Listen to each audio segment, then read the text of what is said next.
Jin should be interesting.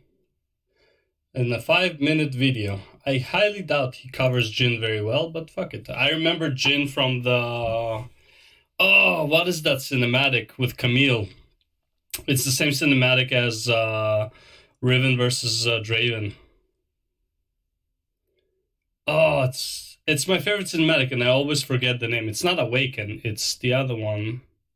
It's not Warriors. Is it Awaken? Might be Awaken. No, it's not Awaken. Fuck, which one is... whatever. Welcome, ladies and gentlemen, to another episode of the Lore of League of Legends. In this episode, we're going to be heading back to Ionia to cover the lore of Meticulous Psychopath. Without further ado, I present to you the lore of Jin. Awaken's also good, though. I love the song. GP and Ilau, yeah, they were an item, I know for sure. Well, at least I know he had the hots for her. Have been plagued by a creature known as the Golden Demon.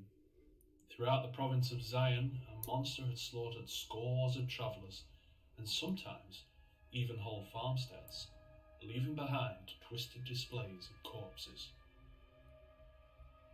In their desperation, the Council of Zion sent an envoy to the Great Master Kusho for his aid. But upon hearing of the region's plight, Kusho refused. However, a week later, the Master, his son Shen, and apprentice Zed moved to the province disguised as travelling merchants.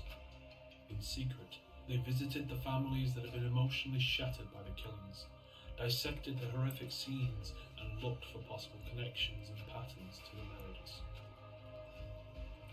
For 4 years their investigation continued. It had left the 3 men changed. The famous red mane of Kusho had turned white. Shen, who was known for his wit and humour, had become somber, and Zed, the brightest star of Kusho's temple, began to struggle with his studies. Eventually they found a pattern to the killings, and the Great Master is quoted as saying, "Good and evil are not truths. They are born from men and each see the shades differently." Depicted in a variety of plays and poems, the capture of the Golden Demon would be the 7th and final great feat of the illustrious career of Lord Kusho. And on the eve of the Blossom Festival in Giant Pass, Kusho disguised himself as a renowned calligrapher so as to blend in with the other guests.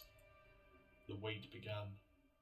Everyone had assumed that only an evil spirit could commit these horrifying crimes, but Kusho had realized the killer was nothing more than an ordinary man.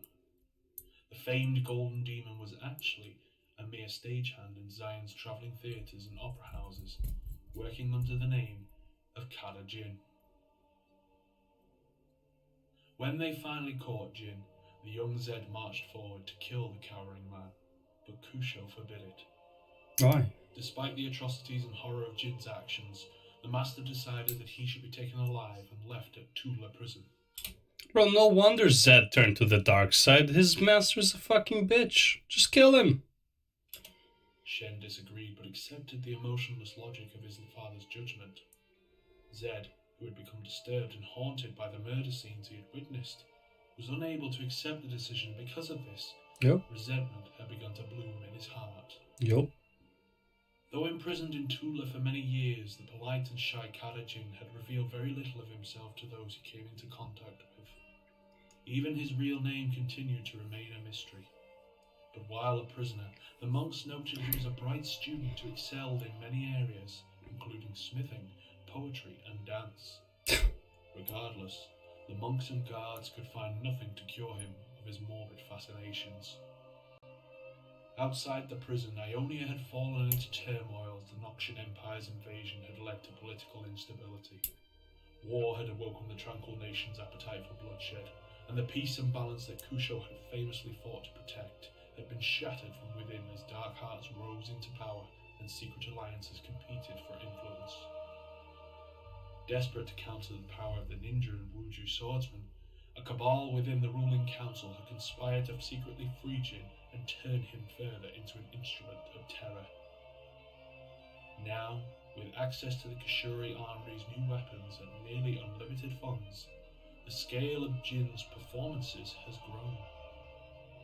His work has brought fear to many foreign dignitaries and to Ionia's secret political underground. But how long will the serial killer, who craves attention and admiration for his work, be satisfied with just working in the shadows? That is one messed up story, if you ask me. Like, what the fuck?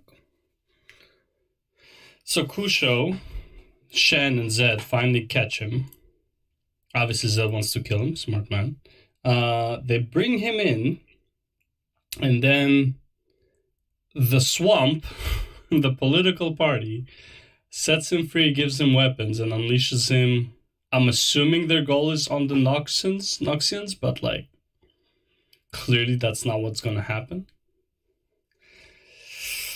I don't know, man. Ionia becomes dumber and dumber by the video. At first I was like, yeah, Ionia is kind of cool. Now I'm like, what the fuck? It's like, hello?